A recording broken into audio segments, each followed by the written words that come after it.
अस्सलाम वालेकुम dear student. आज हम स्टार्ट करेंगे चैप्टर नंबर 10। एक्सरसाइज है 10.1। इस चैप्टर का नाम है डिफरेंशियल इक्वेशन। तो सबसे पहले डिफरेंशियल इक्वेशन की डेफिनेशन क्या होती है कि ऐसी इक्वेशन जिसके अंदर डेरिवेटिव कंटेन हो रहे हो, मतलब ऐसी इक्वेशन जिसके अंदर डेरिवेटिव एग्जिस्ट कर रहे हो। तो डिफरेंशियल इक्वेशन जो है ना, आगे फर्दर दो टाइप्स की होती हैं। फर्स्ट टाइप होती है ऑर्डिनरी डिफरेंशियल इक्वेशन और सेकंड टाइप होती है partial differential equation. Ordinary differential equation को ODE बोला जाता है। ओ का मतलब है ऑर्डिनरी, डी का मतलब है डिफरेंशियल और ई का मतलब है इक्वेशन। तो ऑर्डिनरी डिफरेंशियल इक्वेशन एक ऐसी डिफरेंशियल इक्वेशन होगी जिसके अंदर वो क्या कहता है कि in which the unknown function, unknown function का मतलब होगा डिपेंडेंट वेरिएबल। दो किस्म के वेरिएबल होंगे, एक होगा डिपेंडेंट वेरिएबल और एक होगा इंडिपेंडेंट वेरिएबल। जो डिपेंडेंट वेरिएबल होगा ना इस चैप्टर के अंदर, वो आप y कंसिडर करेंगे, और जो इंडिपेंडेंट वेरिएबल होगा वो आप क्या लेंगे, x कंसिडर करेंगे। वो कहता है कि y जो है वो डिपेंड करेगा ऑन ओनली वन वेरिएबल, मतलब सिर्फ x के ऊपर क्या करेगा, डिपेंड करेगा। अगर आपका डिपेंडेंट वेरिएबल सपोज करें z हो जाता है और इंडिपेंडेंट वेरिएबल t हो जाता है, तो इसका मतलब है z जो है सिर्फ t के ऊपर क्या करना चाहिए, डिपेंड करना चाहिए। अब for example y is equal to x cube plus 5, ये एक कर्व है या इक्वेशन है। तो इसका अगर आप डेरिवेटिव लें तो dy बाई डी एक्स आ जाएगा लेफ्ट साइड पे। राइट साइड पे एक्स क्यूब का डेरिवेटिव क्या होगा, 3x² और कांस्टेंट का 0 हो जाएगा। तो dy by d x is equal to 3x²। तो ये आपके पास एक क्या आ गई है, डिफरेंशियल इक्वेशन आ गई है। किसकी, इस कर्व की आई है या इस इक्वेशन की आई है। तो ये जो डिफरेंशियल इक्वेशन है ये क्या है, ऑर्डिनरी डिफरेंशियल इक्वेशन है, क्योंकि y जो है सिर्फ x के ऊपर डिपेंड कर रहा है ना। मतलब आप x की वैल्यू यहाँ पे 1 रखेंगे तो y की वैल्यू क्या हो जाएगी, 6 हो जाएगी। x की वैल्यू अगर आप 2 रखेंगे तो y की वैल्यू 2 की पावर 3 मतलब 8 प्लस 5, तो y की वैल्यू क्या हो जाएगी, 13 हो जाएगी। x की जगह अगर आप -1 रखेंगे तो y की वैल्यू क्या हो जाएगी, +4 हो जाएगी। तो इसका मतलब है x आप अपनी मर्जी से चेंज करेंगे तो उसके मुताबिक आपके पास y की वैल्यू आएगी। तो y जो है वो x के ऊपर क्या कर रहा है, डिपेंड कर रहा है। तो सिर्फ y जो है एक वेरिएबल के ऊपर डिपेंड कर रहा है ना, तो उससे जो इक्वेशन बनी है डिफरेंशियल इक्वेशन वो ये बनी है। तो इसको हम क्या बोलेंगे, ऑर्डिनरी डिफरेंशियल इक्वेशन बोलेंगे। अब उसके बाद आ जाता है पार्शियल डिफरेंशियल इक्वेशन। अब पार्शियल डिफरेंशियल इक्वेशन में ये बात ध्यान में रखनी है कि जो अननोन होगा ना फंक्शन, मतलब y, अब लाजमी नहीं है कि अननोन फंक्शन जो है वो आपका y हो, वो आपका z भी हो सकता है, t भी हो सकता है, u भी हो सकता है। वो क्वेश्चन की रिक्वायरमेंट के मुताबिक चेंज होते रहेंगे। लेकिन यहाँ पे वो डेफिनेशन में वो क्या कहता है कि ए differential equation in which the unknown function depend on more than one variable. इसमें क्या होता है कि अननोन फंक्शन जो है वो डिपेंड करता है सिर्फ एक वेरिएबल के ऊपर डिपेंड करेगा। तो यहाँ पे अननोन क्या है, y है, तो y सिर्फ x के ऊपर डिपेंड कर रहा था। लेकिन यहाँ पे अननोन क्या है, z है। तो z बेसिकली फंक्शन है किसका, x और y का है। मतलब z जो है वो x और y दोनों के ऊपर क्या कर रहा है, डिपेंड कर रहा है। और ये जो फंक्शन है ना, ये फंक्शन है डिग्री n का है। तो यहाँ पे भी ये मैंने इक्वेशन लिखी है x, ये जो सिंबल होता है ना जिसको हम सिग्मा की शक्ल में भी लिख सकते हैं, लेकिन इसको हम पढ़ते हैं partial z divided by partial x plus y, partial by partial y भी कहते हैं। सिर्फ z को अगर आप छोड़ देना तो फिर क्या रीड करेंगे, पार्शल बाई पार्शल x। इसी तरह पार्शल बाई पार्शल y। तो z को एक दफ़ा x के हिसाब से डेरिवेटिव लेना है, पार्शियल डेरिवेटिव लेना है, और z को वाई के हिसाब से पार्शियल डिफरेंशियल लेना है, ये बात ज़हन में रखनी है। तो ये मैंने एक इक्वेशन लिख दी है, x partial z by partial x plus y partial z by partial y is equal to n into z. तो ये जो इक्वेशन है, ये इसको हम क्या बोलेंगे, पार्शियल डिफरेंशियल इक्वेशन, और इसको हम क्या बोलेंगे, ऑर्डिनरी डिफरेंशियल इक्वेशन। अब नए कंसेप्ट की तरफ चलते हैं। वो क्या है कि order of A differential equation, कि एक अगर डिफरेंशियल इक्वेशन है उसका ऑर्डर आप कैसे चेक करेंगे। तो अब आप यहाँ पे देखें, ऑर्डर का मतलब जो है ना, आपने ये बात ध्यान में रखना है कि वो क्या कह रहा है, the order of the highest order derivative occur in the differential equation. अब जैसे ये क्या लिखा हुआ, d y by d x is equal to x y के बराबर है। तो ये ऑर्डिनरी डिफरेंशियल इक्वेशन है ना, तो इसका ऑर्डर फाइंड करना है। ऑर्डर का मतलब ये होगा कि ये जो डेरिवेटिव आप लिखते हैं ना, डी बाय डी एक्स लिखते हैं, तो यहाँ पे आपने देखना है कि अगर पावर 1 है और इधर x की पावर भी क्या है, 1 है, तो ये फर्स्ट ऑर्डर है। अगर यहाँ पे 2 हो जाए, यहाँ पे भी 2 हो जाए, तो ये सेकंड ऑर्डर है। इसी तरह यहाँ पे 3 कर दूं तो थर्ड ऑर्डर हो जाएगा। तो यहाँ पे देखें, पावर 1 है, d की पावर क्या है, 1 है, और dx की पावर क्या है, 1 है, तो इसका फर्स्ट ऑर्डर है। अब यहाँ पे देखें, इस पूरी इक्वेशन के अंदर जो है, d की पावर क्या है, 2 है, और dx की पावर क्या है, 2 है, तो ऑर्डर क्या हो जाएगा, 2 हो जाएगा। मतलब ये सेकंड ऑर्डर डिफरेंशियल इक्वेशन है। और यहाँ पे भी इधर देखें, d की पावर क्या है, 1 है, और x की पावर क्या है, मतलब dx की पावर क्या है, 1 है, तो ये आपके पास क्या आ जाएगा, 1 आ जाएगा ऑर्डर। अब नेक्स्ट देखें आप, यहाँ पे वो क्या कहता है कि ये फोर्थ एग्जांपल के अंदर जो है, ये उसने एक इक्वेशन लिख दी है। इसमें ये फर्स्ट ऑर्डर है, ये सेकंड ऑर्डर है, ये थर्ड ऑर्डर है। तो हाईएस्ट ऑर्डर जो है ना, वो ओवरऑल पूरी इक्वेशन का ऑर्डर काउंट होता है। तो यहाँ पे देखें, ये इसका ऑर्डर जो है ना, थर्ड बन रहा है। और यहाँ पे आपने ये बात ध्यान में रखनी है कि ये होल पावर क्या लिखी हुई है, 3 लिखी हुई है, लेकिन आपने चेक करना है कि d की पावर इधर 1 है, और यहाँ पे x की पावर, dx की पावर क्या है, 1 है, तो ये आपके पास फर्स्ट ऑर्डर है। होल पावर को काउंट नहीं करना, ये बात ध्यान में रखनी है ऑर्डर जब हम चेक कर रहे होंगे। अब नेक्स्ट जो है वो है नया concept, degree of A differential equation. इसकी डेफिनेशन क्या है, the power of the highest order derivative occurring in the equation. Equation का मतलब है डिफरेंशियल इक्वेशन के अंदर। तो अब आप यहाँ पे देखें ना, अगर आपने सबसे पहले इसका ऑर्डर देखना है। ऑर्डर मैंने क्या बात समझाई थी कि d y by d x है ना, तो ये फर्स्ट ऑर्डर है, सिर्फ इसको अगर आप देखें तो। लेकिन इसके साथ ये वैल्यू भी लिखी हुई है ना, तो यहाँ पे अंदर D square by d x square लिखा हुआ था, ये सेकंड ऑर्डर डेरिवेटिव लिखा हुआ है। और यहाँ पे D cube by d x cube मतलब थर्ड ऑर्डर डेरिवेटिव है। तो इसका मतलब है इसका ओवरऑल जो ऑर्डर बनेगा ना इस पूरी इक्वेशन का, वो बनेगा थर्ड ऑर्डर। तो ये जो थर्ड ऑर्डर है, इसकी होल पावर जो है वो क्या बन रही है, 1 बन रही है, तो इसकी डिग्री क्या बन जाएगी, 1 बन जाएगी। अब आपने ये नहीं कहना कि यहाँ पे तो पावर मैक्सिमम 2 आ रही है, तो आप डिग्री 2 लिखेंगे। आपने पहले ऑर्डर को देखना है। हाईएस्ट ऑर्डर है 3, उसकी जो टोटल पावर बन रही है ना, वो डिग्री बनती है।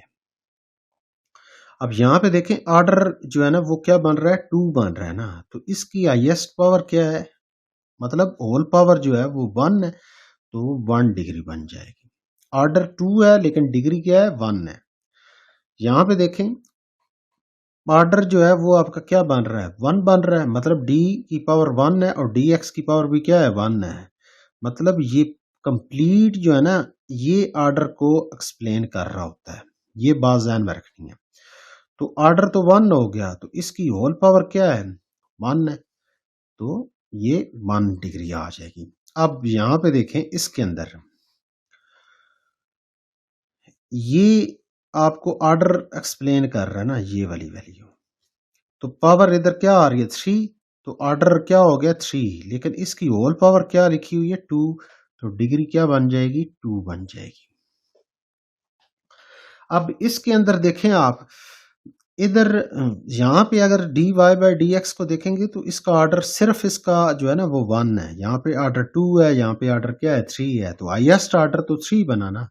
तो हाईएस्ट ऑर्डर 3 है, तो इसका मतलब है कि इसकी होल पावर क्या लिखी हुई है 3, तो डिग्री क्या बन जाएगी 3 बन जाएगी। आपने ये नहीं कहना कि मैक्सिमम पावर 8 आ रही है तो डिग्री 8 आ जाएगी। आपने ऑर्डर को देखना है, पूरी इक्वेशन का जो ऑर्डर होगा उसकी होल पावर जो बनेगी वो हमेशा क्या बनेगी, degree of this differential equation बन जाएगी। अब नेक्स्ट जो है क्वेश्चन नंबर 1 की तरफ हम चलते हैं, एक्सरसाइज की तरफ। अब क्वेश्चन नंबर 1 के अंदर अगर आप देखें ना, वो क्या कहता है कि find the order and degree of each of the following ordinary differential equation. अब ये डिफरेंशियल इक्वेशन लिखी हुई है, इसके अंदर dy बाई डी एक्स एक ही जगह पे लिखा हुआ है ना, तो ऑर्डर का मतलब होता है कि आपने ये चीज देखनी होती है, ये वाली चीज। तो इसकी पावर यहाँ पे क्वेश्चन के अंदर 1 दी हुई है ना, तो ऑर्डर क्या हो जाएगा 1 हो जाएगा। और इसकी होल पावर कितनी है, वो अगर नहीं लिखी हुई तो इसका मतलब है पावर क्या है 1 है, तो डिग्री क्या हो जाएगी 1 हो जाएगी। अब नेक्स्ट देखें यहाँ पे, ये जो है ना ऑर्डर को एक्सप्लेन कर रहे हैं ये, तो ये ऑर्डर क्या हो जाएगा 2 हो जाएगा, और इसी की होल पावर जो है वो क्या है 1 है, तो डिग्री 1 हो जाएगी। अब यहाँ पे देखें, अगर आप होल पावर को देखें ना, ये 3 है, लेकिन इसका अंदर ऑर्डर जो है ना वो 1 लिखा हुआ है, लेकिन यहाँ पे ऑर्डर क्या आ रहा है 3 आ रहा है, तो इसका मतलब ओवरऑल इस पूरी इक्वेशन का ऑर्डर है 3, लेकिन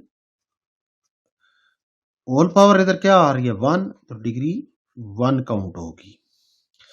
फिर उसके बाद लास्ट में देखें आप, डी पार्ट के अंदर वो क्या कहता है कि यहाँ पे ऑर्डर क्या है 1 है, लेकिन जब इसको देखते हैं तो इसका ऑर्डर क्या है, मतलब सेकंड ऑर्डर डेरिवेटिव लिखा हुआ है ना, तो ओवरऑल पूरी इक्वेशन का ऑर्डर क्या हो जाएगा 2 हो जाएगा।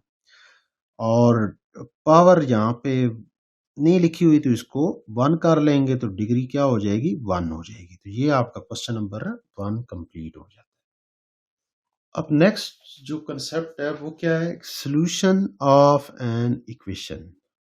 मतलब एक इक्वेशन का जो सॉल्यूशन आप कैसे एक्सप्लेन करते हैं। सपोज करें ये आपके पास एक इक्वेशन है x plus 5 is equal to 0।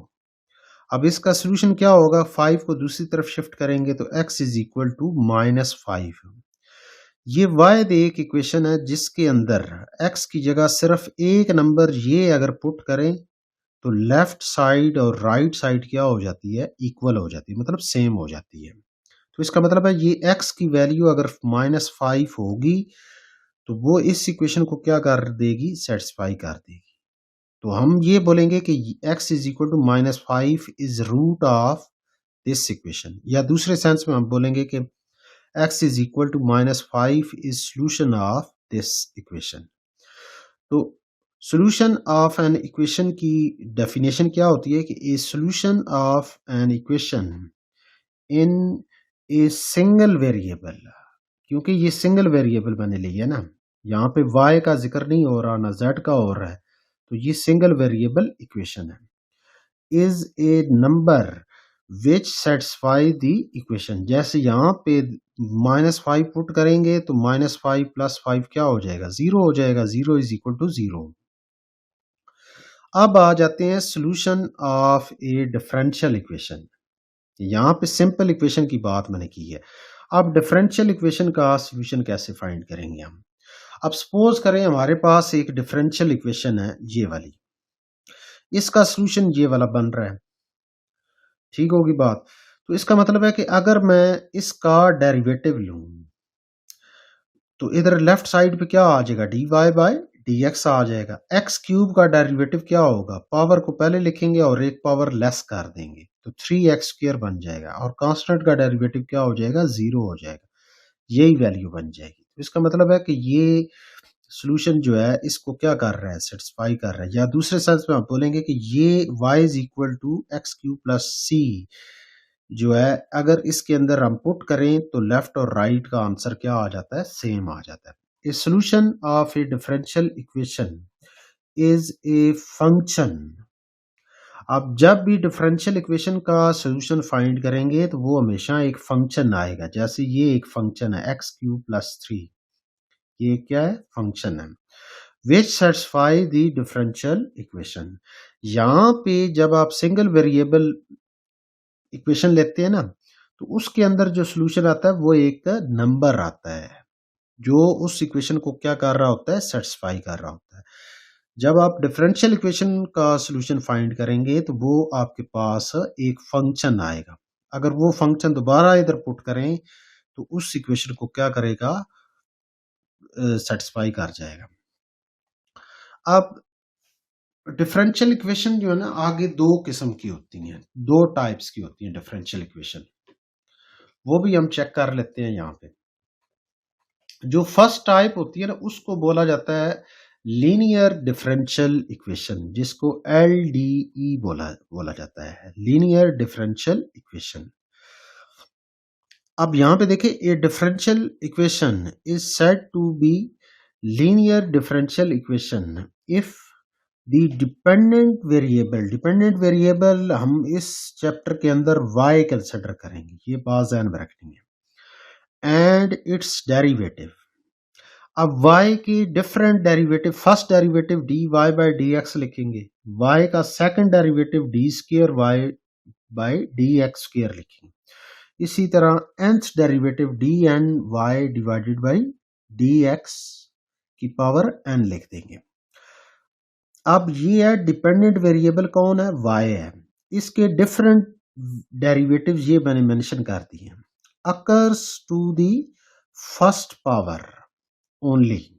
अब ये पहली बात है कि वो कहता है कि डिपेंडेंट वेरिएबल एंड इट्स के जो डेरिवेटिव्स होंगे वो सारे के सारे पावर 1 के साथ एग्जिस्ट करने चाहिए।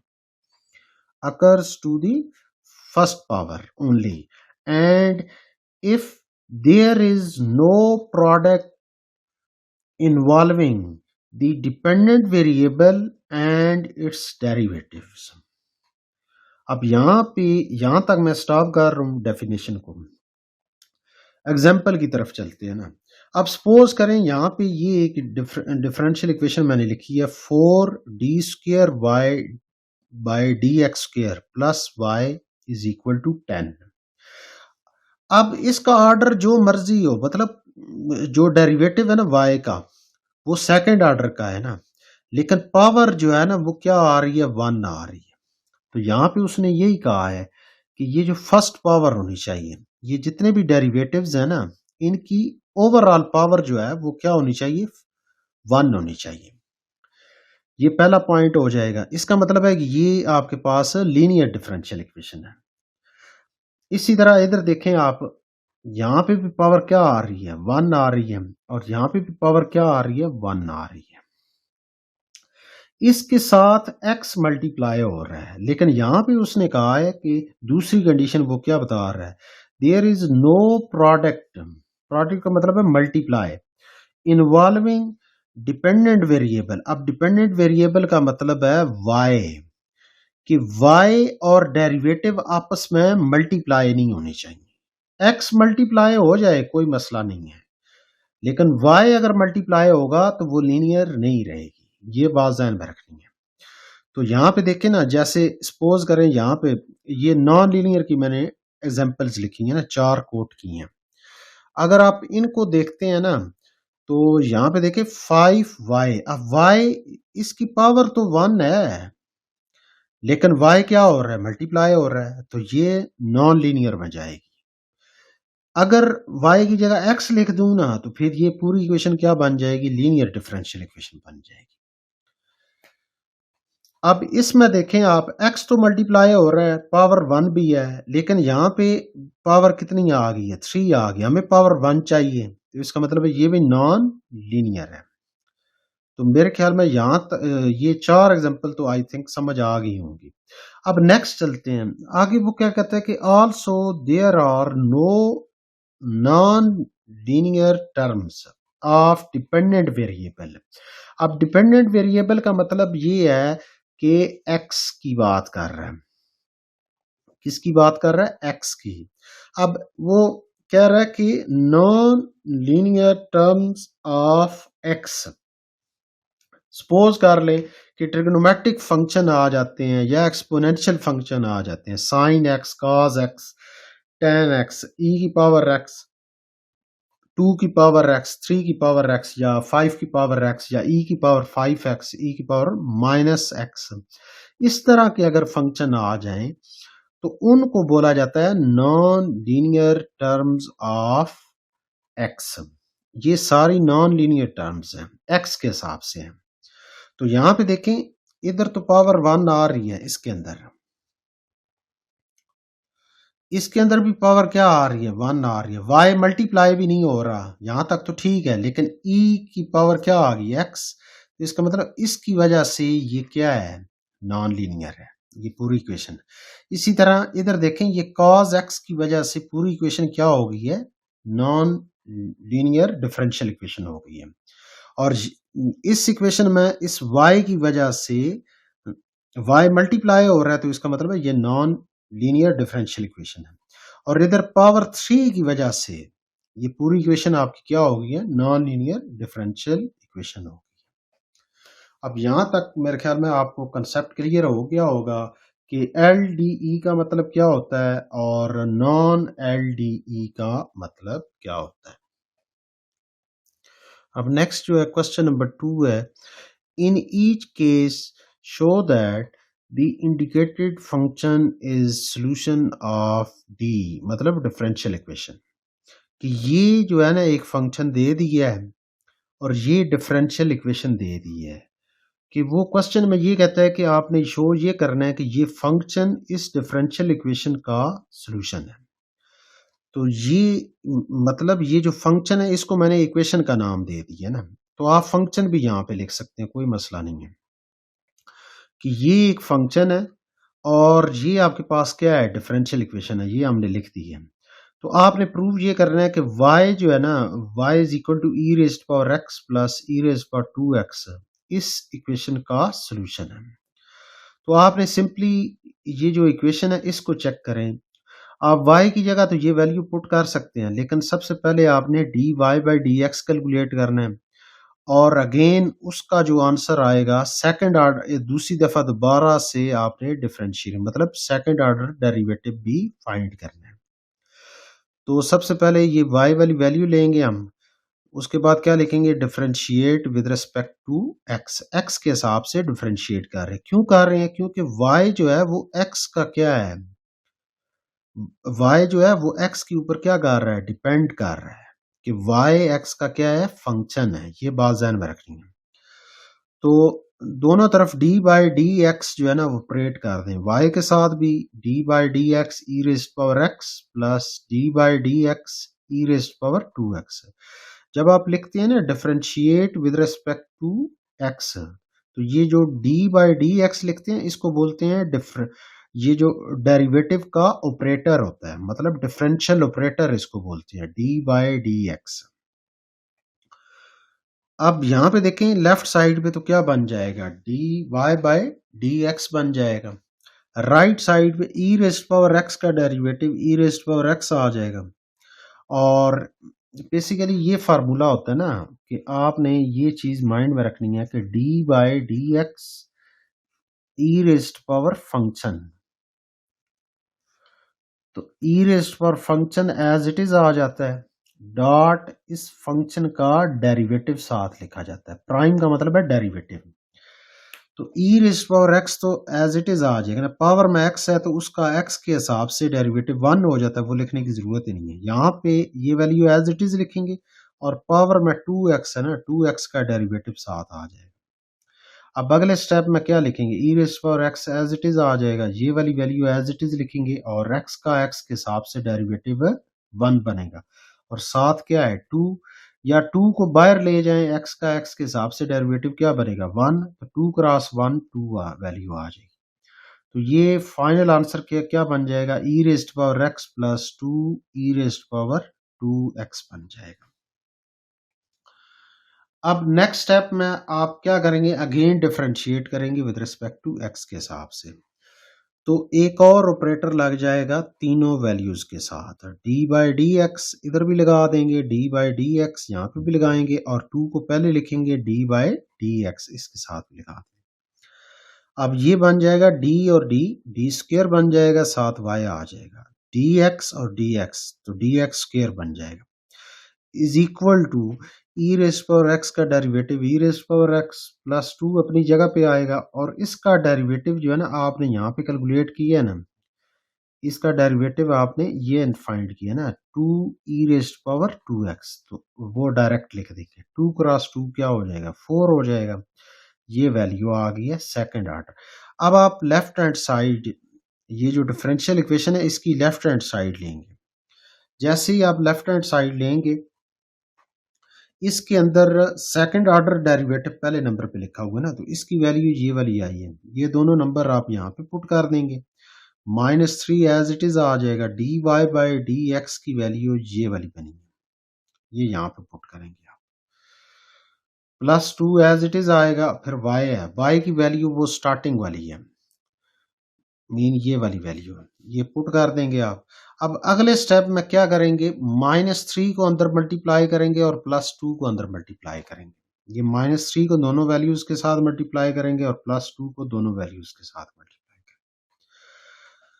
अब आप यहाँ पे देखें ई रेज़्ड पावर 2x की जो वैल्यूज है ना वो आप पहले देख लें, एक ये वाली वैल्यू है पॉजिटिव और एक ये वाली वैल्यू है 4 प्लस ये 4 है, ये +2 है, तो +6 हो जाएगा ना, ई raise power 2x -6 e raise power 2x ये लिख देंगे और इसी तरह ई रेज़ पावर x ये वाली वैल्यू और ये वाली वैल्यू ये दोनों आपस में ऐड हो जाएंगी, इसका कोएफिशिएंट 1 है, इसका 2 है, तो 3 ई रेज़ पावर x हो जाएगा माइनस ई रेज़ पावर x हो जाएगा, तो ये आपस में कैंसिल आउट हो जाएंगे। फाइनल आंसर क्या आ गया 0, राइट हैंड साइड प्रूफ हो गई है। तो आप क्या लिखेंगे, गिवन फंक्शन इक्वेशन, ये जो स्टार्टिंग वाली जो इक्वेशन थी ये वाली, इसको फंक्शन इक्वेशन भी आप कह सकते हैं। Given function equation is solution of the given differential equation.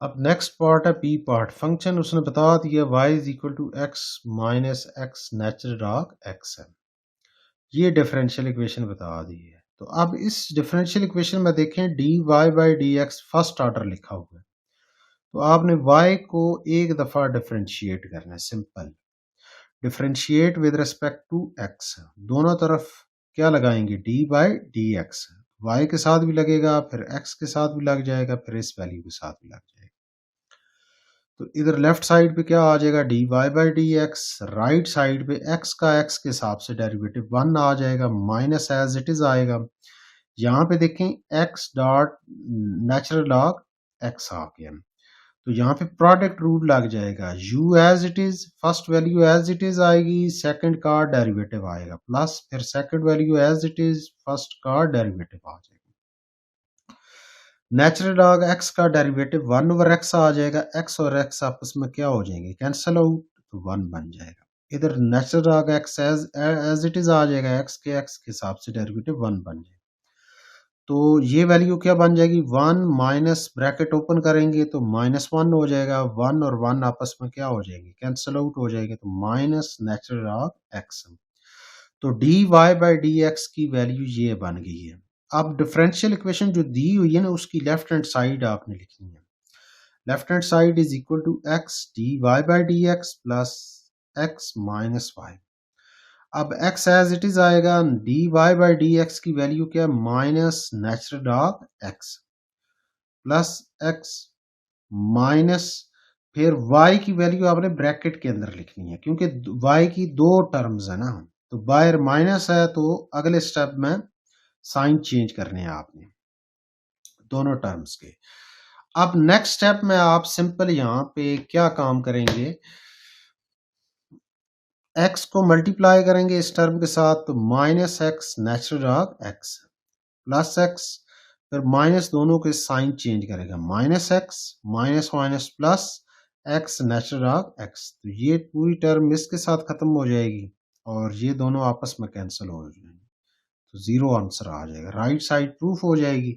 तो given function is a solution of differential equation. अब सी पार्ट है, फंक्शन उसने बता दिया y is equal to x plus c into e raised power minus x है, और differential equation आपके पास ये है। तो आपने प्रूफ करना है कि ये फंक्शन जो है इस डिफरेंशियल इक्वेशन का क्या है, सॉल्यूशन है। तो उसके लिए आप क्या करेंगे, डिफरेंशियल इक्वेशन में आपने देखना है कि किस ऑर्डर का डेरिवेटिव दिया हुआ है, कितने ऑर्डर आपने फाइंड करने हैं डेरिवेटिव्स के, तो एक ही ऑर्डर फाइंड करना है आपने। तो सिंपल ये जो y की वैल्यू है इसको लिखेंगे differentiate with respect to x, तो दोनों तरफ आप क्या लगाएंगे, d by d x operate कर देंगे y के साथ भी और इधर भी d बाई डी एक्स, और ये वैल्यू एज इट इज आ जाएगी। अब ये प्रोडक्ट रूल लगेगा, ये फर्स्ट वैल्यू जो है ना, ये पूरी एक वैल्यू u कंसिडर होगी और ये सेकंड वैल्यू जो है ना आपके पास b कंसिडर होगी। तो प्रोडक्ट रूल क्या कहता है कि d by d x u dot v, u as it is derivative of v plus v as it is derivative of u आ जाएगा। तो ये बात ध्यान में रखनी है। तो यहाँ पे देखें ये u एज इट इज आ गया है, ये u वैल्यू है और ये v वैल्यू है, फिर v as it is derivative of u आ गया। तो इसके मुताबिक जो है ना आप एक्सपेंड करेंगे फार्मूले के मुताबिक। अब ये वाली बाहर वाली वैल्यू तो एज इट इज आ जाएगी, ई रेज्ड पावर माइनस एक्स का डेरिवेटिव क्या होगा, ये वैल्यू एज इट इज आएगी और पावर में माइनस एक्स है ना उसका डेरिवेटिव साथ लिखा जाएगा। E raised power minus x as it is, और एक्स का एक्स के हिसाब से डेरिवेटिव 1 आएगा, कांस्टेंट का एक्स के हिसाब से 0 आ जाएगा। तो नेक्स्ट स्टेप में आप क्या करेंगे, ये वैल्यू एज इट इज आ जाएगी, ई रेज्ड पावर माइनस एक्स भी एज इट इज आ जाएगा। अब यहाँ पे देखिए x का x के हिसाब से डेरिवेटिव क्या आएगा, 1 आएगा, साथ नेगेटिव है तो नेगेटिव 1 हो जाएगा, और इधर वैल्यू क्या बन जाएगी, 1 प्लस 0 1, तो 1 इसके साथ मल्टीप्लाई होगा ये वैल्यू आ जाएगी, और माइनस 1 इसके साथ मल्टीप्लाई होगा तो ये वाली वैल्यू बन जाएगी। अब नेगेटिव को आप पहले लिख देंगे, फिर उसके बाद ये टर्म लिखेंगे, फिर ई रेज्ड पावर माइनस एक्स लिख देंगे, plus e raised power x आ जाएगा। अब क्वेश्चन की लेफ्ट हैंड साइड लेनी है, मतलब डिफरेंशियल इक्वेशन की लेफ्ट हैंड साइड लेनी है, वो क्या है, d y by d x plus y. अब d y by d x की वैल्यू क्या आई है, minus x plus c e raise power minus x plus e raise power minus x plus, और y की जगह y की value put कर देगी, ये पूरी टर्म इसके साथ क्या हो जाएगी, क्योंकि ये पॉजिटिव है ये पूरी टर्म, और ये पूरी टर्म आपके पास क्या है, नेगेटिव है, कैंसिल आउट हो जाएंगी, और आंसर क्या आ जाएगा, e raised power minus x. इधर राइट हैंड साइड आपके पास क्या है, ई रेज़्ड पावर माइनस एक्स। तो ये प्रूफ हो गया, तो इसका मतलब है कि ये फंक्शन जो है इसका क्या आ गया है, सोल्यूशन आ गया। अब डी पार्ट में देखें, फंक्शन उसने बता दिया आपको और डिफरेंशियल इक्वेशन भी बता दी है। अब डिफरेंशियल इक्वेशन में ये है फर्स्ट ऑर्डर, ये है सेकंड ऑर्डर, इसका मतलब 2 दफ़ा डिफरेंशिएट करना है y को। फर्स्ट टाइम करेंगे differentiate with respect to x, तो आप d by d x operate करेंगे y के साथ भी, ई रेज़्ड पावर x के साथ भी, और e raised power minus x के साथ भी। D y by d x left side पे बन जाएगा, ई रेज़्ड पावर x का derivative e raised power x आ जाएगा, और e raised power minus x का डेरिवेटिव क्या बनेगा, e raised power minus x, फिर पावर में माइनस एक्स लिखा हुआ है उसका डेरिवेटिव माइनस 1 बनेगा, तो प्लस की जगह फिर माइनस हो जाएगा। मतलब आप ये इस तरह भी माइंड में रख सकते हैं कि ई रेज़्ड पावर एम एक्स अगर लिखा हो और इधर डेरिवेटिव ले रहे हो, तो आपने ये माइंड में रखना है कि m e raised power m x, ये बनेगा। अब m की जगह अगर मैं नेगेटिव कर दूं तो इधर क्या आ जाएगा, नेगेटिव, यहाँ पे भी क्या बन जाएगा, नेगेटिव बन जाएगा। तो ये इसका डेरिवेटिव बन जाएगा। अब अगले स्टेप में देखें आप, अगेन डिफरेंशिएट करेंगे आप, तो डी बाई डी एक्स और ऑपरेट करेंगे आप, इस तरफ भी लेफ्ट साइड पे भी राइट साइड पे भी दोनों टर्म्स के साथ कर देंगे। तो ये बन जाएगा डी और डी, डी स्क्वायर बन जाएगा साथ वाई, और इधर डी एक्स दोनों क्या हो जाएंगे, डी एक्स स्क्वायर हो जाएगा। अब ये नहीं कहना कि ये अमूमन ये लिखा होता है ना डी बाय डी एक्स, और अंदर भी ये लिखा होता है d y by d x. अब स्टूडेंट यहाँ पे अगर इस तरह लिख दे ना कि d square y divided by d और डी, डी स्क्वायर कर दें, फिर एक्स और एक्स, एक्स स्क्वायर कर दें, और ये कभी भी नहीं करना आपने, ये गलत बात है। आपने सिंपल क्या रखना है कि डी और डी, डी स्क्वायर करेंगे, और नीचे डी एक्स पूरी एक टर्म है, इधर भी डी एक्स क्या पूरी एक टर्म है, तो आपने डी एक्स स्क्वायर सिंपल लिखना है, एक्स के ऊपर स्क्वायर लिखना है।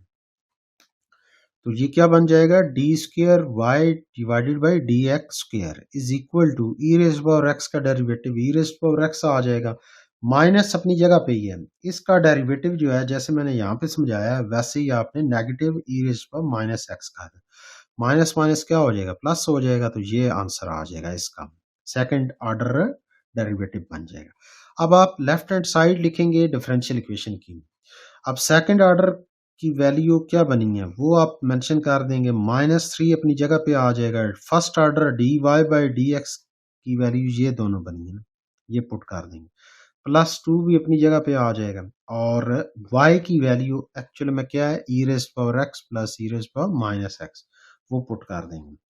अब नेक्स्ट स्टेप में देखें आप, ब्रैकेट को ओपन करेंगे, जैसी ब्रैकेट ओपन करेंगे तो -3 को आपने दोनों टर्म्स के साथ मल्टीप्लाई कर दें, इसी तरह 2 को मल्टीप्लाई कर देना दोनों टर्म्स के साथ। तो जब आप इनको सॉल्व करेंगे तो फाइनल वैल्यू जो है ना कभी भी जीरो नहीं बनेगी, वो क्या बन जाएगी, 6 e raise power minus x, which is not equal to zero. इसका मतलब है कि left hand side is not equal to right hand side. तो given function is not solution of the differential equation। अगर सपोज करें कि right hand side जो है ना यहाँ पे डिफरेंशियल इक्वेशन जो स्टार्टिंग में दी हुई है ये वाली, जीरो की बजाय वो दे देता ना 6 ई रेज़्ड पावर माइनस एक्स, फिर तो आंसर मैच कर जाना था ना, फिर आप क्या लिखते कि डिफरेंशियल ये जो फंक्शन है ये इसका क्या बन जाता, सोल्यूशन बन जाता। लेकिन यहाँ पे राइट हैंड साइड जीरो थी, तो लेकिन हमारी जो राइट हैंड साइड वैल्यू बन रही है वो ये वाली बन रही है, तो ये नॉन जीरो है, तो इसका मतलब है कि function is not a solution of differential equation.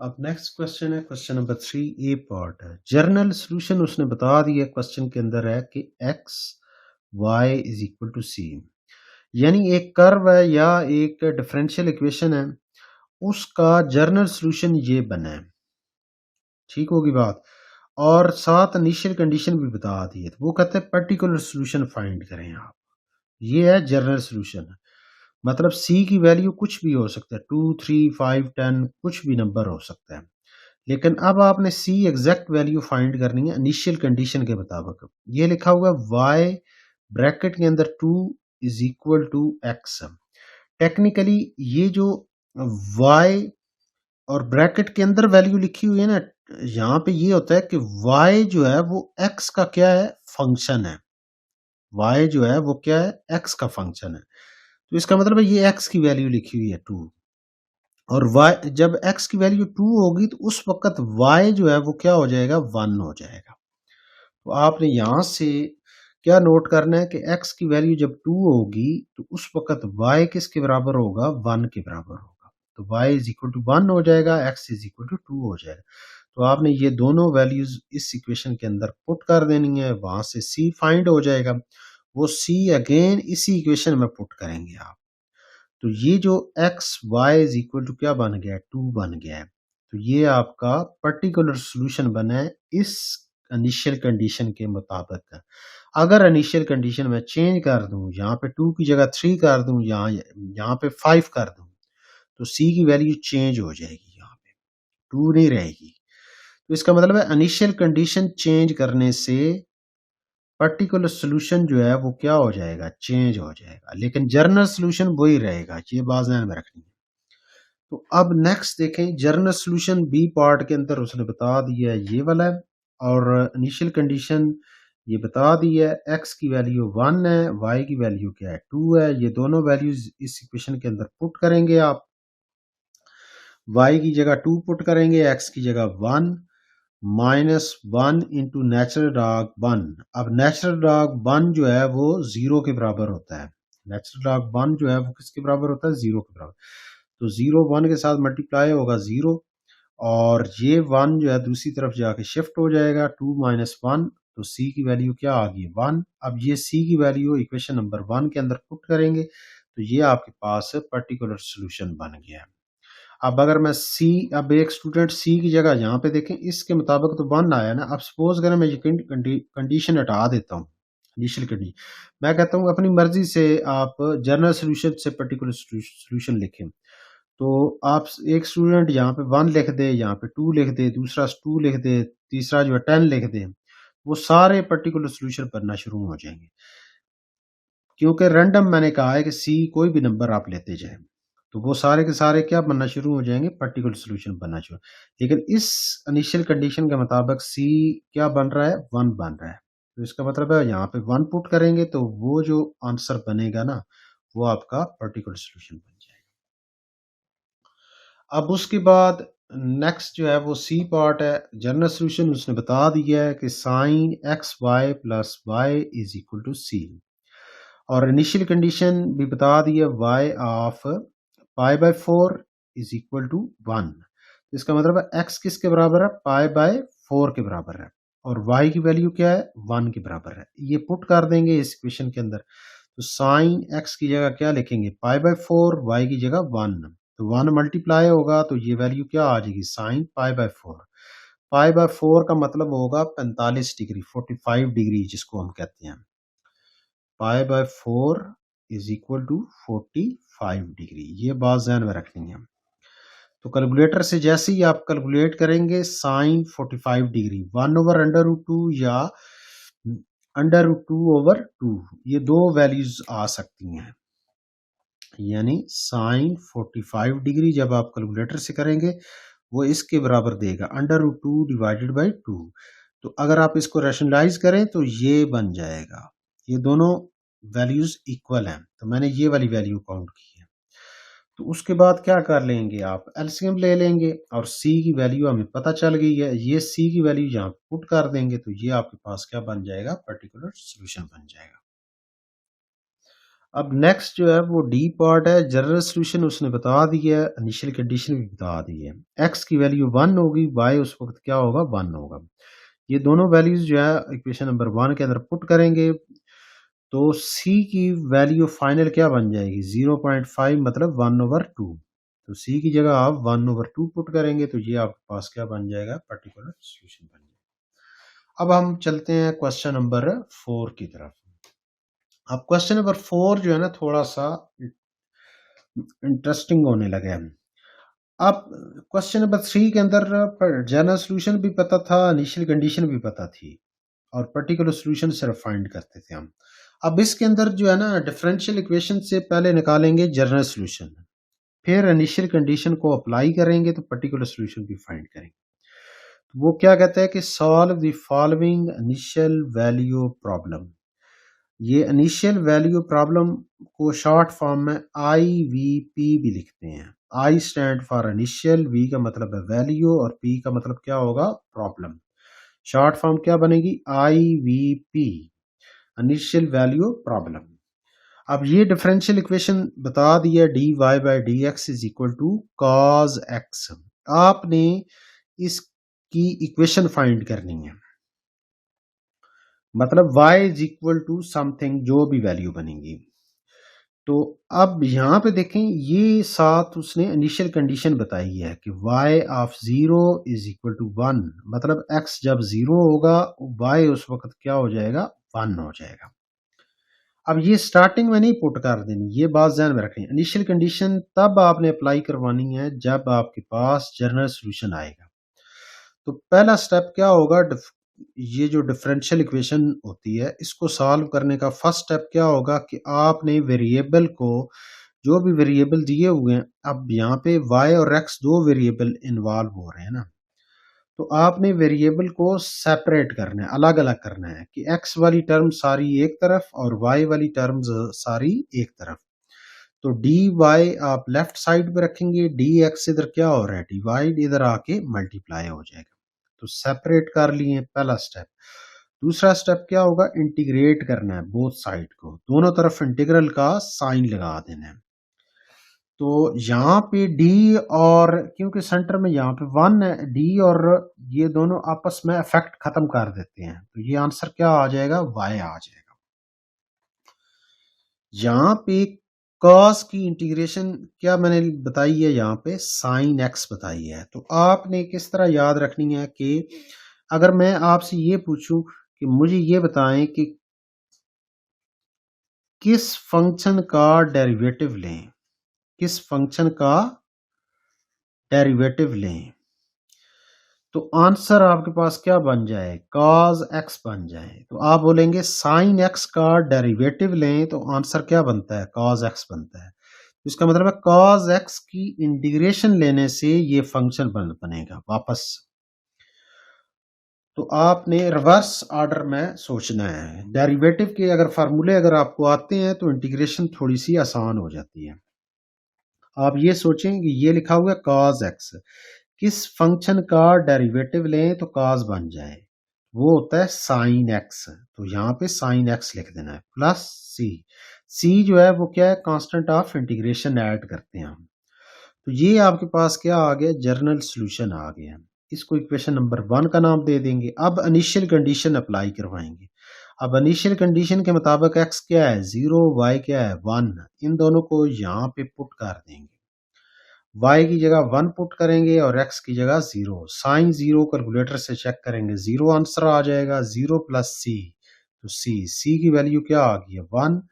तो 1 जो है आप फर्स्ट इक्वेशन के अंदर पुट कर देंगे, तो y is equal to sine x plus c, ये आपका फाइनल आंसर आ जाएगा। अब आप अपने आंसर को अगर वेरीफाई भी करना चाहते हैं तो वो इस तरह भी चेक कर सकते हैं। ये जो आंसर आया ना, इसको डिफरेंशिएट कर लें, डी बाय डी एक्स दोनों तरफ ऑपरेट कर दें।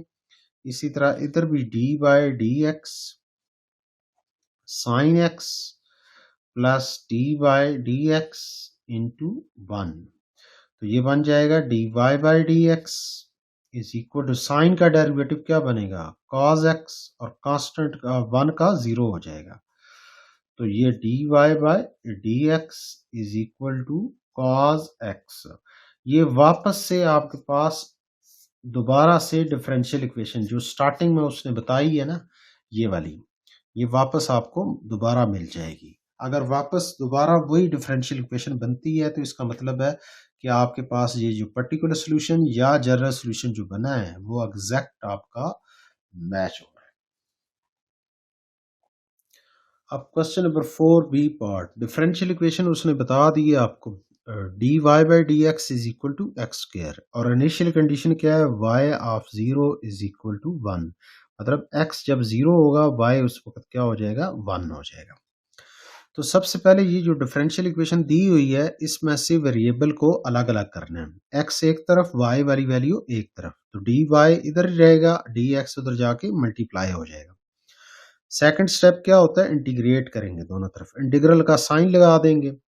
अब डी और इंटीग्रल का साइन आपस में इफेक्ट को खत्म करेंगे तो ये y वैल्यू आ जाएगी। इधर आप पावर रूल लगा देंगे, x की पावर कितनी है 2 है, तो पावर में 2 में आप 1 ऐड कर देंगे और टोटल पावर जो आई है ये क्या कर देंगे, यहाँ पे डिवाइड कर देंगे, प्लस सी ऐड कर देंगे। तो ये बन जाएगा y is equal to x cube divided by 3 plus सी।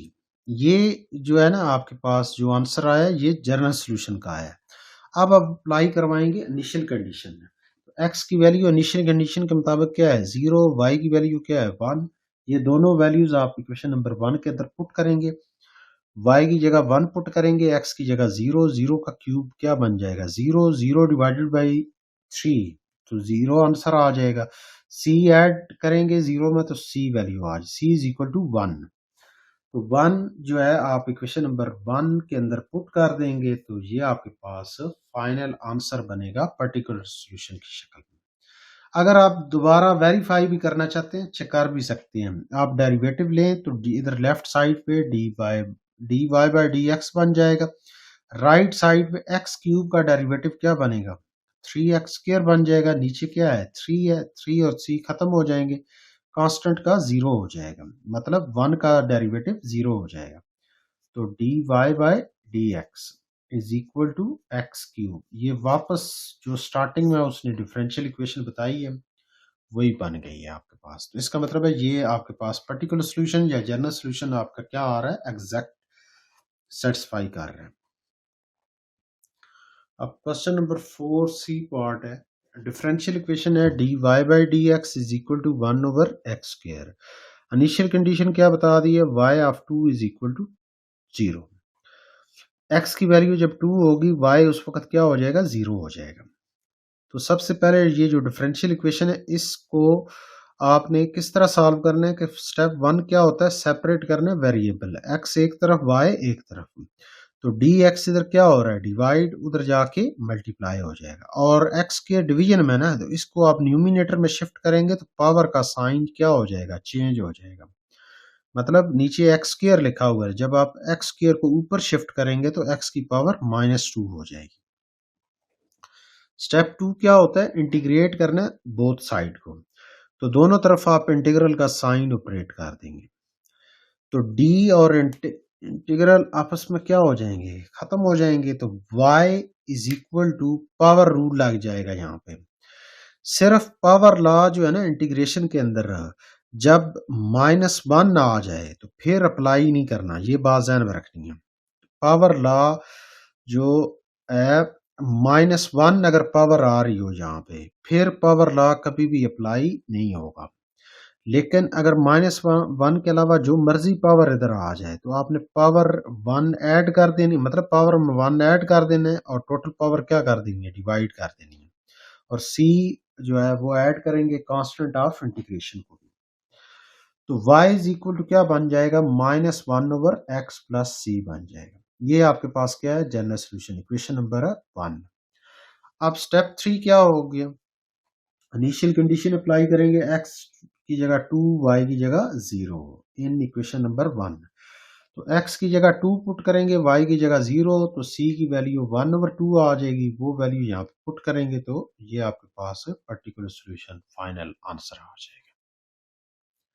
अगर आप इसका डेरिवेटिव लेते हैं ना तो वापस यही इक्वेशन बन जाएगी, आप खुद भी ट्राई कर सकते हैं। अब क्वेश्चन नंबर 4D पार्ट है, डिफरेंशियल इक्वेशन क्या दी हुई है dy/dx is equal to 2x dy²। और ये बाउंड्री कंडीशन बता दी है, x जब 3 है तो y उस वक्त क्या हो जाएगा -1 हो जाएगा। तो सबसे पहले आप डिफरेंशियल इक्वेशन में वेरिएबल को सेपरेट करेंगे तो dx इधर आके क्या हो जाएगा मल्टीप्लाई, और y² उधर जाके डिवाइड हो जाएगा। तो 1/y² dy is equal to 2x dx। अब y² नीचे है, इसको न्यूमिनेटर में शिफ्ट करेंगे तो पावर का साइन क्या हो जाएगा -2 हो जाएगा। तो y की power -2 dy is equal to 2x dx। Integral का साइन लगाएंगे दोनों तरफ, स्टेप 2 करेंगे हम। तो पावर -1 के बराबर तो नहीं है ना, -2 है तो पावर ला लगा दें आप, 1 ऐड कर दें पावर में और टोटल पावर डिवाइड कर दें जो भी बन रही है। और इसी तरह इधर भी पावर जो है वो 1 है तो 1 + 1 और टोटल पावर डिवाइड कर दें। 2 और 2 आपस में क्या हो जाएंगे कैंसिल आउट, और इधर y की पावर -1 डिवाइडेड बाई -1।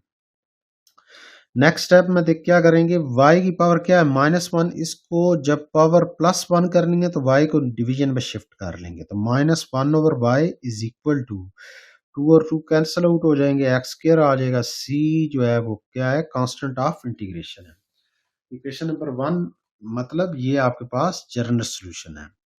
तो स्टेप 3 क्या है, इनिशियल कंडीशन अप्लाई करेंगे, x की जगह 3 पुट कर देंगे, y की जगह -1 पुट कर देंगे, c की वैल्यू क्या आ जाएगी, -8 बन जाएगी। इसको आप इक्वेशन नंबर 1 में जैसे ही पुट करेंगे तो ये वाली वैल्यू बन जाएगी -1/y is equal to x square -8।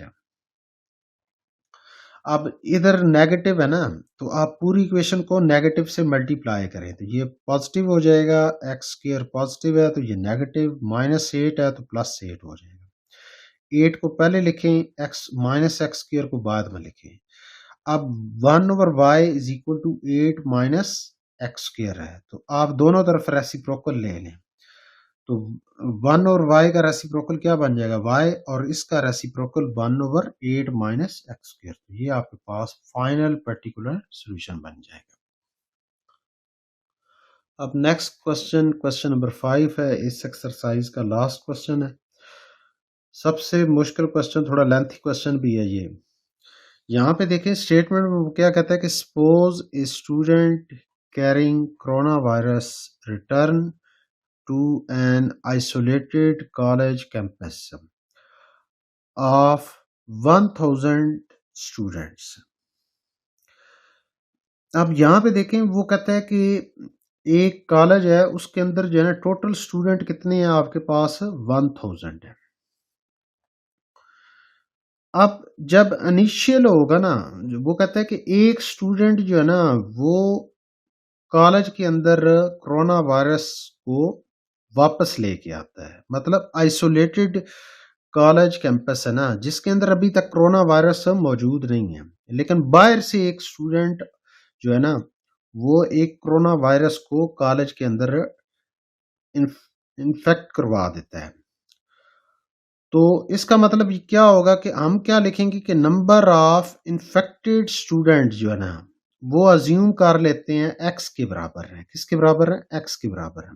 अनिश्चित स्टार्टिंग में तो एक स्टूडेंट आएगा ना, लेकिन टाइम के साथ साथ जो है ना इन्फेक्शन क्या होता जाएगा, बढ़ना शुरू हो जाएगा। तो यहाँ पे आप क्या लिखेंगे, नंबर ऑफ इन्फेक्टेड स्टूडेंट जो है वो किसके बराबर है, x स्टूडेंट है, और number of not infected students कितने हो जाएंगे, टोटल स्टूडेंट कितने हैं, 1000 है, और इन्फेक्टेड स्टूडेंट जो है ना वो हैं आपके पास x के बराबर हैं, तो नॉट इन्फेक्टेड स्टूडेंट कितने हो जाएंगे, 1000 माइनस x के बराबर हो जाएंगे। तो यहाँ से जो है ना असल क्वेश्चन स्टार्ट होने लगे, जहां से आपने काम लिखना स्टार्ट करना है। वो कहता है कि if it is consider that the rate, अब यहाँ पर रेट का मतलब क्या होगा, रेट का मतलब है rate of infection, rate of infection मतलब कोरोना वायरस टाइम के साथ बढ़ना शुरू हो जाएंगे। जैसे हम कहते हैं ना कि वेलोसिटी जो है वो टाइम के साथ बढ़ेगी, तो वेलोसिटी का जब रेट हम कहते हैं तो वो क्या बन जाती है, एक्सेलरेशन बन जाती है। इसी तरह हम अगर ये बोलें कि डिस्प्लेसमेंट का रेट अगर करें तो वो वेलोसिटी बन जाती है। इसी तरह रेट ऑफ इन्फेक्शन का मतलब होगा कि इन्फेक्टेड स्टूडेंट टाइम के साथ क्या होना शुरू हो जाएंगे, बढ़ना शुरू हो जाएंगे, तो dx/dt उसे लिखेंगे। रेट ऑफ इन्फेक्शन का मतलब क्या हो जाएगा, dx/dt बनेगा। अब आगे वो क्या कहता है, eight which the virus spread, कि जिनकी वजह से वायरस क्या हो रहा है, स्प्रेड हो रहा है, बढ़ रहा है, is proportional, proportional is proportional, तो आप प्रोपोर्शनल का सिंबल लगाएंगे। आगे वो क्या कहता है, not only the not only to the number x of infected student, वो कहता है कि सिर्फ प्रोपोर्शनल, मतलब ये इसका तल्लक जो है, जो रेट का तल्लक है वो सिर्फ नंबर ऑफ इन्फेक्टेड स्टूडेंट तक नहीं है, but also to the number of student not infected है। कि वो कहते हैं कि रेट जो है ना उसका डायरेक्ट तल्लक है किसके साथ, इन्फेक्टेड स्टूडेंट और नॉट इन्फेक्टेड स्टूडेंट, दोनों के साथ डायरेक्ट रिलेशन है, ये बात ध्यान में रखनी है। तो आगे लास्ट में वो क्या कहता है कि find the number of infected students after 6 days. Six 6 days के बाद जो है आपने ये बताना है कि टोटल स्टूडेंट कितने इन्फेक्ट हो चुके होंगे 1000 में से। If it is further observe after 4 days, 4 days में 50 स्टूडेंट क्या हो चुके हैं, इन्फेक्टेड हो चुके हैं। लेकिन स्टार्टिंग में जब एक स्टूडेंट होगा ना तो फर्स्ट डे जीरो काउंट होगा। ये बात ध्यान में रखनी है कि जब टाइम जीरो होगा, यहाँ पे ये बात माइंड में रखनी है कि जब टाइम आपका 0 डे होगा ना तो उस वक्त इन्फेक्टेड स्टूडेंट 1 के बराबर होगा। ये यहां से स्टोरी स्टार्ट होगी। जैसे जैसे इन्फेक्शन बढ़ेगा डेज भी बढ़ना शुरू हो जाएंगे। मतलब डेज जैसे जैसे बढ़ेंगे तो इन्फेक्शन भी बढ़ना शुरू हो जाएंगे। ये दोनों आपस में क्या होंगे, डायरेक्ट रिलेशन के साथ मूव करेंगे। तो अब आप यहाँ पे देखें ना, आपने स्टार्टिंग में ये जो मैंने एक्स लिया है ये क्वेश्चन के अंदर उसने खुद बताया हुआ है कि number of x of infected student. तो यहाँ पे आपने लिखा है number of infected student x के बराबर है और नॉट इन्फेक्टेड स्टूडेंट कितने हैं, 1000 माइनस एक्स के बराबर है। तो कंडीशन के मुताबिक जो है ना रेट का डायरेक्ट रिलेशन है इन्फेक्टेड स्टूडेंट के साथ भी और नॉट इन्फेक्टेड स्टूडेंट के साथ भी है। तो आप सिंपल क्या लिखेंगे, d x by d t directly proportional to x into 1000 minus x. Proportionality हटाएंगे, क्या आता है, कांस्टेंट, उसको के से रिप्रेजेंट करना है। तो ये आ जाएगा। ये अब यहाँ पे आपके पास जो है ना ये बन गई है डिफरेंशियल इक्वेशन बन गई है, जिसको हम क्या बोलेंगे, ऑर्डिनरी डिफरेंशियल इक्वेशन है। अब यहाँ पे डिपेंडेंट वेरिएबल एक्स है और इंडिपेंडेंट टी है कि टाइम जो है ना वो अपनी मर्जी से आप चेंज कर रहे हो ना। आप देख रहे हो 2 दिन के बाद, 10 दिन के बाद, 6 दिन के बाद, अब 4 दिन में 50 हुए, 6 दिन का उसने पूछ लिया आपसे। तो इसका मतलब टाइम जो है वो आपका क्या है, इंडिपेंडेंट है और एक्स जो है वो क्या है, डिपेंडेंट है। जैसे जैसे डेज बढ़ेंगे तो इन्फेक्शन उसी रफ्तार से इंक्रीज होता जाएगा। तो अब आप यहाँ पे देखें दो वेरिएबल बेसिकली इन्वॉल्व हो रहे हैं, एक एक्स और एक टी। तो आपने इस डिफरेंशियल इक्वेशन को सॉल्व करना है। तो अब सॉल्व करने का मेथड जो है जैसे पिछले क्वेश्चन में हमने किया है कि वेरिएबल को अलग अलग करते हैं। तो यहाँ पे मैंने क्या बात समझाई है, दो वेरिएबल हैं, एक एक्स है और एक टी है। के जो है वो कांस्टेंट है।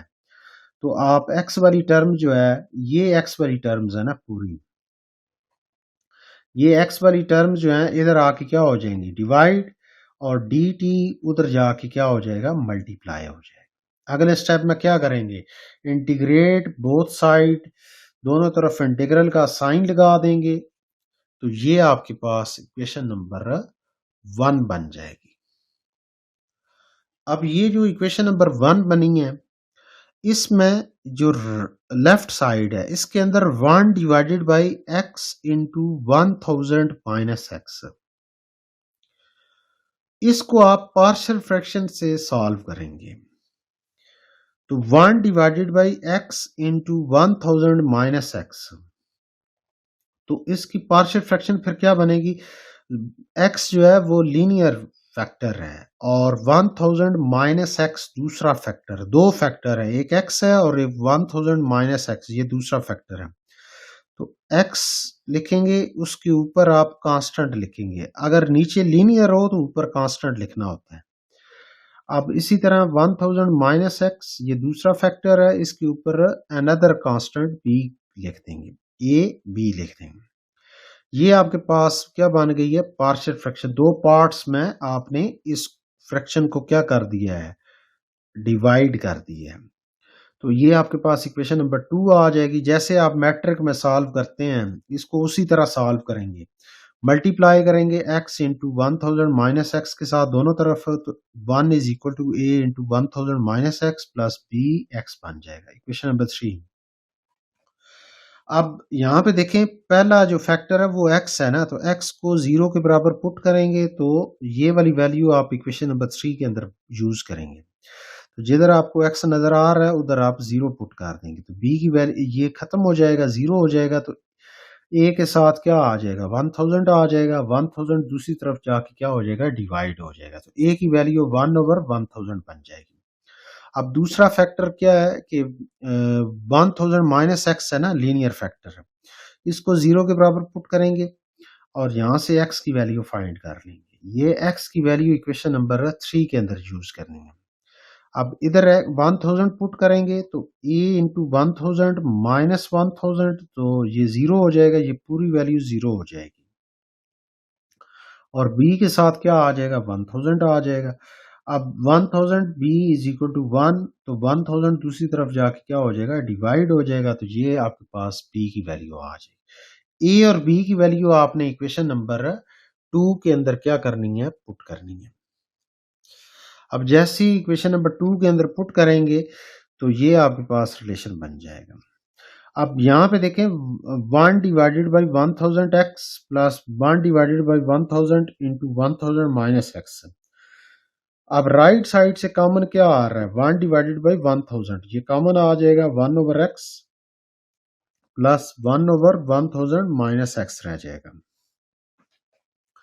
तो इसकी वैल्यू जो है, ये दो बेसिकली फैक्टर बने हैं ना, साथ ये कांस्टेंट आज चल रहा है, तो आपने इसकी ये वाली वैल्यू जो है ना इक्वेशन नंबर 1 के अंदर पुट करनी है। जब जैसे ही 1 के अंदर पुट करेंगे तो इंटीग्रल 1 डिवाइडेड बाई, इधर यहाँ पे जो है सॉरी 1000, 100 नहीं है, ये 1000 है, 1000 लिख लेंगे आप यहाँ पे, इसको इस तरह कर लें, ये बन जाए। तो अब 1 divided by 1000 into 1 over x plus 1 divided by 1000 minus x d x आ जाएगा। अब 1000 इधर क्या हो रहा है, डिवाइड, उधर जाके मल्टीप्लाई, इसको पहले बाहर लिखेंगे, इंटीग्रल से बाहर ले जाएंगे क्योंकि कांस्टेंट है ना। इसी तरह के को भी बाहर लिखेंगे, 1 लिख देंगे। अब ये यहाँ पे जो है ना, डी और इंटीग्रल का साइन आपस में इफेक्ट खत्म कर देंगे, तो ये क्या आ जाएगा, के आ जाएगा, साथ टी आ जाएगा। और 1000 इधर क्या हो रहा है, डिवाइड हो रहा है, दूसरी तरफ जाके क्या हो जाएगा, नेक्स्ट स्टेप में मल्टीप्लाई हो जाएगा, तो यहाँ पे मल्टीप्लाई कर लेना और 1 ओवर एक्स की इंटीग्रल अलग कर लेनी है और 1 डिवाइडेड बाई 1000 माइनस एक्स की इंटीग्रल अलग कर लेनी है और इधर कांस्टेंट ऑफ इंटीग्रेशन C1 लिख लेना।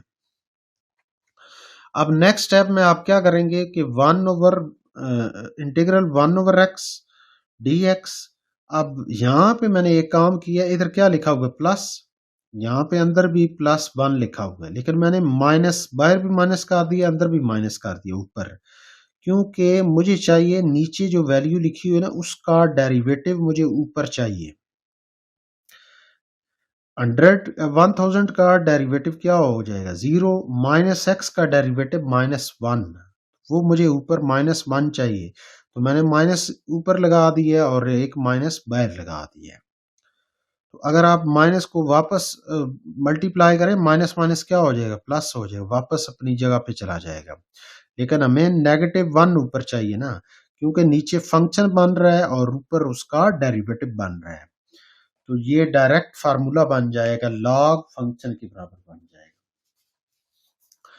तो अगले स्टेप में आप इस तरह करेंगे, यानी यहाँ पे जब आप पहुंचेंगे यहाँ पे, तो 1 ओवर एक्स का डेरिवेटिव, सॉरी 1 ओवर एक्स की इंटीग्रेशन क्या बन जाएगी, नेचुरल लॉग एक्स बन जाएगी। या दूसरे सेंस में आप ये भी कह सकते हैं कि किस फंक्शन का डेरिवेटिव लें तो आंसर 1 बाई एक्स बनता है, तो लॉग एक्स का बनता है, मतलब नेचुरल लॉग एक्स का डेरिवेटिव लें तो 1 ओवर एक्स बन जाता है।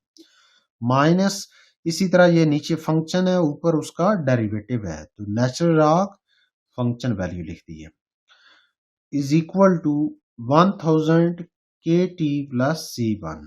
तो ये मैंने फार्मूला बता दिया आपको कि इंटीग्रल नीचे फंक्शन लिखा हो, ऊपर उसका डेरिवेटिव हो, तो हम क्या कहते हैं, नेचुरल लॉग फंक्शन के बराबर होता है। अब नेक्स्ट स्टेप में आप क्या करेंगे, log x minus log this value. तो जब दो लॉग आपस में सब्ट्रैक्ट हो रहे हैं, सिंगल लॉग में लेके जाना हो तो दोनों वैल्यूज को डिवाइड कर देते हैं। तो log first value divided by second value, ये सेकंड वैल्यू क्या है 1000 माइनस एक्स, इसको डिवाइड कर देंगे इज इक्वल टू 1000 के टी प्लस सी वन आ जाए। अब उसके बाद यहाँ पे देखें मैंने इस नेचुरल लॉग को खत्म करना है, तो नेचुरल लॉग का एंटी लॉग क्या होता है, वो ई होता है। तो दोनों तरफ बेस ई ले लेनी है, ये सारी वैल्यू पावर में चली जाएगी, ई की power natural log x divided by 1000 minus x. इसी तरह दूसरी तरफ भी ई की पावर ये सारी वैल्यू बन जाएगी। अब ये भी एक प्रॉपर्टी होती है कि ई की पावर में अगर नेचुरल लॉग आ रहा हो ना, तो ये एक दूसरे का अफेक्ट खत्म हो जाता है, इन दोनों का अफेक्ट खत्म हो जाता है, तो ये जो वैल्यू आ जाती है ये फाइनल आंसर आ जाता है। तो यहाँ पे भी यही काम हो रहा है, यहाँ पे हम इन दोनों का इफेक्ट खत्म हो जाएगा, तो ये वैल्यू रह जाएगी लेफ्ट साइड पे x divided by 1000 minus x, और राइट साइड पे e की पावर में दो वैल्यूज ऐड हो रही हैं, एक ये वैल्यू है और एक है c1। तो e की पावर फर्स्ट वैल्यू अलग हो जाएगी, डॉट e की पावर c1 अलग हो जाएगा।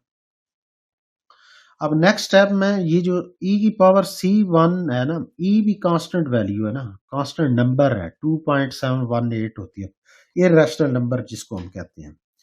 और पावर में जो c1 है वो भी क्या है, कांस्टेंट है। तो कांस्टेंट की power constant another constant c लिख देना है। तो इसकी जगह हमने क्या लिख दी है, c लिख दी है, और ये वाली वैल्यू एज इट इज आ जाएगी, लेफ्ट साइड पे भी वैल्यू एज इट इज लिख देना। अब यहाँ पे अप्लाई करनी है इनिशियल कंडीशन। अब इनिशियल कंडीशन जो है ना, मैंने स्टार्टिंग में आपको समझाई थी कि जब उसने कहा है ना कि सपोज ए स्टूडेंट, एक स्टूडेंट कैरी कर रहा है ना कोरोना वायरस को, तो फर्स्ट डे आपने काउंट नहीं करना, पूरा दिन तो कंप्लीट ही नहीं हुआ ना। जब एक स्टूडेंट कॉलेज में एंटर होगा तो पूरा दिन तो नहीं कंप्लीट होगा ना, तो इसका मतलब डे उस वक्त क्या होगा, जीरो होगा, लेकिन एक स्टूडेंट आ जाएगा। ये बात ध्यान में रखनी है, टाइम उस वक्त क्या होगा, इनिशियल टाइम क्या हो जाएगा, जीरो हो जाएगा, और फर्स्ट स्टूडेंट जब आएगा। तो आपने सिंपल क्या याद रखना है कि x of 0 is equal to 1। अब यहाँ पे x की वैल्यू 1 तब होगी जब टाइम जीरो होगा। t क्या होगा, t जीरो का मतलब है जीरो डे लिखना है आपने, जीरो डे। तो अब t की जगह हम क्या पुट कर देंगे, जीरो पुट कर देंगे यहाँ पे, और x की जगह 1 पुट कर देंगे, तो ये बन जाएगा 1 डिवाइडेड बाई 999 आ जाएगा, इज इक्वल टू ई की पावर जीरो हो जाएगा, ई की पावर जीरो क्या हो जाएगा, 1 हो जाएगा, सी की वैल्यू 1 डिवाइडेड बाई 999 आ जाएगी। तो अब इसको सी की वैल्यू को आपने इक्वेशन नंबर 3 के अंदर पुट कर देंगे। आप जैसे ही इक्वेशन नंबर 3 के अंदर पुट करेंगे तो आपके पास यहाँ पे पुट करेंगे ना सी की, ये है इक्वेशन नंबर 3, तो left side as it is आ जाएगी, राइट साइड पे ये वाली वैल्यू भी एज इट इज आएगी, डॉट 1 सी की जगह आप क्या पुट करेंगे, 1 डिवाइडेड बाई 999। अब ये 999 जो है इधर क्या हो रहा है, डिवाइड हो रहा है, उधर जाके दूसरी तरफ मल्टीप्लाई हो जाएगी। तो ये आपके पास नई इक्वेशन बन गई है, जिसको हम क्या नाम देंगे, इक्वेशन नंबर 4। अब प्रॉब्लम क्या है, के फाइंड कर रहे हैं, पहले सी फाइंड किया हमने इनिशियल कंडीशन अप्लाई करके। अब के के लिए जो है ना, इसी क्वेश्चन के अंदर जो है, क्वेश्चन के लास्ट पे उसने एक और बात लिखी हुई थी, उसने कहा हुआ था कि आपने फर्दर ऑब्जर्व किया है, आपने फाइंड करनी है 6 डे पे इन्फेक्शन चेक करनी है, लेकिन उसने कहा होगा कि 4 डेज तक जो इन्फेक्शन हुई थी ना, वो 50 स्टूडेंट के अंदर हो चुकी थी। ये बात ध्यान में रखनी है। तो इस कंडीशन को आपने फॉलो करना है, टी जब 4 डे था तो 50 एक्स की वैल्यू 50 हो चुकी थी। तो फाइंड क्या करने, के की value as x of 4 is equal to 50, मतलब एक्स की वैल्यू 50 होगी, टाइम क्या हो जाएगा, 4 डेज हो जाएगा। तो अब ये जो इक्वेशन नंबर 4 है, इसके अंदर इनको पुट कर देना है, तो आप इधर लिख लें पुट इन 4। इक्वेशन नंबर 4 के अंदर x की जगह आपने 50 पुट करना है और t की जगह आपने 4 पुट करना है। तो नई इक्वेशन फिर आपके पास ये वाली बन जाएगी। यहाँ पे जैसे ही आप x की जगह आप क्या पुट करेंगे, 50 पुट करेंगे तो 999 x की जगह 50 आ जाएगा, 1000 माइनस 50 ई की पावर 1000 के अपनी जगह पे आ जाएगा, टी की जगह 4 आ जाएगा, 4 क्रॉस 1000 4000 के बन जाएगा। और इधर 999 एज इट इज आ जाएगा, साथ 50 आ जाएगा, और इधर 1000 माइनस 50 तो 950 वैल्यू बन जाएगी। अब 50 वन टाइम और 50 19 टाइम आपस में कैंसल आउट हो जाएंगे। यहां पे देखें आप, 50 वन टाइम और 50 19 टाइम, तो इसको कैंसल आउट कर देगी। तो ये वैल्यू बन जाएगी 999 divided by 19 is equal to e की पावर 4000 के। आपने के फाइंड करना। अब के पड़ा हुआ है पावर में, तो पावर से के कैसे निकालेंगे, क्योंकि बेस है ई, तो नेचुरल लॉग अप्लाई कर दें दोनों तरफ। Natural log this value is equal to natural log e this value.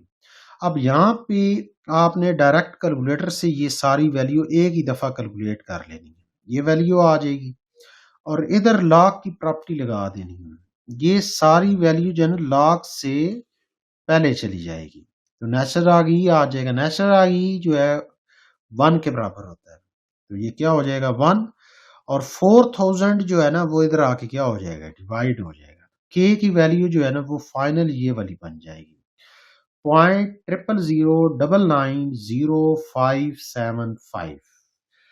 तो ये जो के की वैल्यू है इसको आपने इक्वेशन नंबर 4 के अंदर पुट करेंगे हम।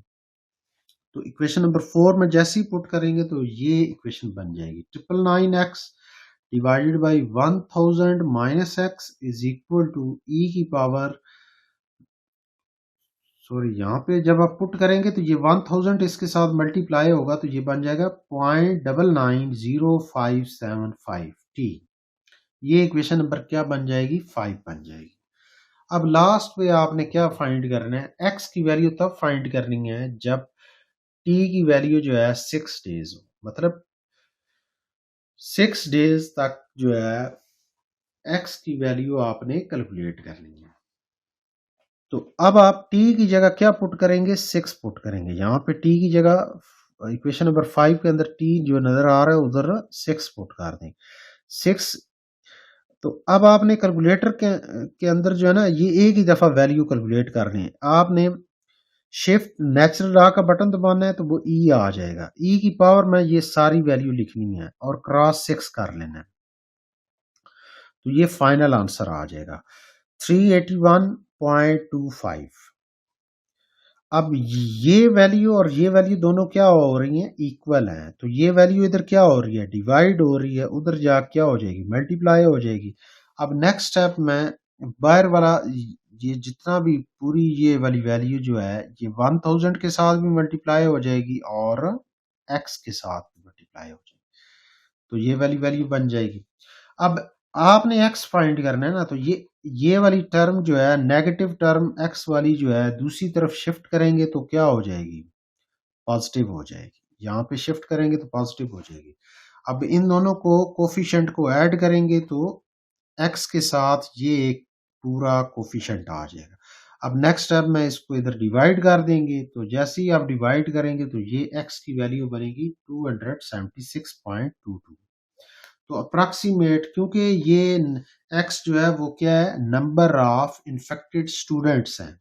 अब स्टूडेंट्स पॉइंट्स में तो नहीं वैल्यू होंगे ना, तो इसका मतलब है ये आपके पास एग्जैक्ट डिजिट्स आएंगे। तो आपके पास यहाँ पे नंबर ऑफ इन्फेक्टेड स्टूडेंट फिर कितने बन जाएंगे, 276 स्टूडेंट्स बनेंगे।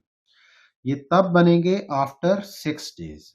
अगर क्वेश्चन के अंदर वो फर्दर आपसे पूछता है कि आफ्टर 10 डेज चेक करें, आफ्टर 8 डेज चेक करें, तो वो भी आप टी की जगह सिर्फ वो डेज रिप्लेस करते जाएंगे, तो आपके पास वैल्यूज आना शुरू हो जाएंगी। तो यहाँ पे आपकी एक्सरसाइज हो गई है कंप्लीट 10.1। अगर आपको ये एक्सरसाइज अच्छी लगी है तो अपने फ्रेंड्स के साथ भी शेयर करें और हमारे चैनल को सब्सक्राइब भी कर दें और इस वीडियो को लाइक भी कर दें। शुक्रिया।